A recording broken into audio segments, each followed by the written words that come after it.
اب نوٹ کر لیجئے، یہ کتابیں اگر آپ پڑھنا چاہیں تو کتاب الملاحم میں پڑھیے۔ بدترین عذاب عربوں پر آیا کھڑا ہے، سروں پر تنا ہوا ہے، بدترین ایسی جنگ ہونی ہے الملحمۃ العظمیٰ،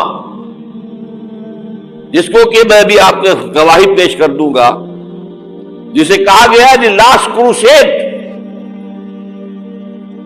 بش نے بھی کروسیڈ کا لفظ بول دیا تھا، پھر واپس لیا اس نے۔ نکل جاتی ہے جس کے منہ سے سچی بات مستی میں، فقیہ مصلحت بین سے اور ہندے بادہ خار اچھا، کروسیڈ کہہ کر پھر واپس لیا۔ یہ کروسیڈ، اس کے اوپر جس قدر نقصان ہونا ہے عربوں کا، گریٹر اسرائیل بنے گا، یہ عراق، شام، اردن، سعودی عرب کا کچھ شمالی علاقہ، ترکی کا جنوبی علاقہ، مصر کا صحرائے سینا، اور اس کے ساتھ ہی جو بہترین اس کا زرخیز ترین علاقہ ڈیلٹا آف نائل، یہ سب یہودیوں کے قبضے میں جائے گا۔ اس کو حدیث میں کہا گیا الملحمۃ العظمیٰ۔ عیسائی 80 علم لے کر ہے مسلمانوں تم پر حملہ آور ہوں گے، اور ہر علم کے نیچے 12,000 فوج ہوگی، 9.5 لاکھ فوج۔ یہ نیٹو کی تیاری کس کے لیے ہو رہی ہے؟ جب یو ایس ایس آر کا خاتمہ ہوا تو پوچھا گیا تھا نیٹو چیف سے، اب کس لیے؟ تمہارا وہ دشمن تو ختم ہو گیا، اب ہمیں اسلامک فنڈامنٹلزم سے نمٹنا ہے۔ وہ جانتے ہیں خطرہ یہی ہے، اب اسلام ابھر سکتا ہے، مسلمانوں کے سینوں کے اندر وہ آگ ہے، اوپر خاکستر آ گیا ہے، تمہیں اٹھانا بیٹھنا، یہ اندر تو انگارہ ہے، اوپر سے راکھ ہے، اس سے دھوکہ نہ کھا جانا ان کے دلوں کے اندر۔ اور بش نے کہا تھا مسلمان چاہتے ہیں کہ ہسپانیہ سے لے کر انڈونیشیا تک نظام خلافت قائم کریں، اور میں حیران ہوا تھا کہ اس کمبخت کو ہسپانیہ کا خیال کیسے آ گیا؟ ہمیں تو کبھی آتا ہی نہیں، اب ہم تو بھول گئے، وہ تو 500 برس پرانی بات ہے، جبکہ وہاں سے ہمیں نکال دیا گیا تھا۔ اگرچہ اقبال نے کہا تھا ہے ارض فلسطین پہ یہودی کا اگر حق، ہسپانیہ پر حق نہیں کیوں اہل عرب کا؟ ہسپانیہ میں تو 800 سال حکومت کی مسلمانوں نے، اور ابھی 500 برس سے گزرے ہیں نا۔ یہودی تو ارض مقدس سے 2000 سال نکالے گئے، انہیں نہ کیا بات کیا گیا، عربوں کے سینے میں خنجر بھونک دیا گیا۔ وہ چھوٹا سا ملک جو چاہتا کرتا، کوئی پوچھنے والا نہیں۔ امریکہ جیسے اپنے بیٹے کی حفاظت کرے ویسے کرتا ہے اس کی۔ اور حضور نے فرمایا ہے وہ جنگ جب ہوگی تو ایک باپ کے اگر 100 بیٹے ہوں گے تو 99 ختم ہو جائیں گے، ایک بچے گا۔ یہ حدیث ہے، حدیث ہے صحیح۔